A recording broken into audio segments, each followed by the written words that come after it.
The Federal Reserve held interest rates steady in a decision announced Wednesday that came along with a tepid outlook on the coronavirus-plagued economy. In a move widely expected, the central bank kept its benchmark overnight lending rate anchored near zero, where it has been since March 15 in the early days of the pandemic.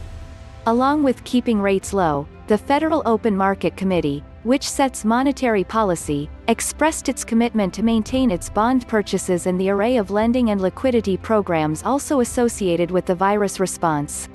"We are committed to using our full range of tools to support our economy in this challenging environment," Fed Chairman Jerome Powell said. The post-meeting statement labeled the current state of growth as better than it was at the trough but still not up to par. Following sharp declines, economic activity and employment have picked up somewhat in recent months but remain well below their levels at the beginning of the year, the statement said. Weaker demand and significantly lower oil prices are holding down consumer price inflation. Overall financial conditions have improved in recent months, in part reflecting policy measures to support the economy and the flow of credit to U.S. households and businesses. Markets reacted little to the news, with stocks mostly holding earlier gains and government bond yields mixed.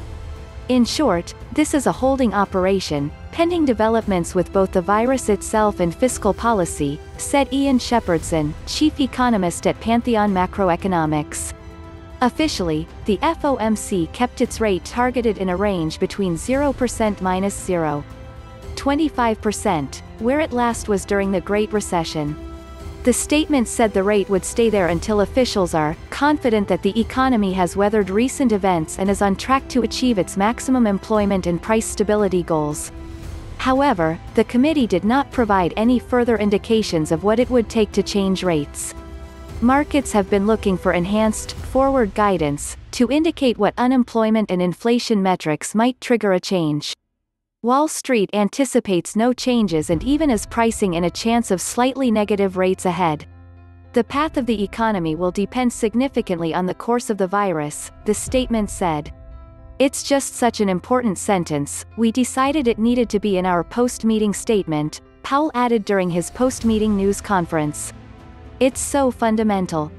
At its June meeting, the median Fed estimate for GDP this year was a decline of 6.5%.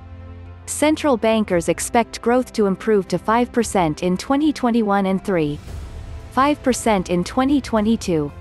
Those projections also anticipated rates holding steady through 2022. The decision to hold rates steady was unanimous. In addition to keeping rates unchanged, the committee also said it would extend dollar liquidity swaps and temporary repo operations through March 31, 2021.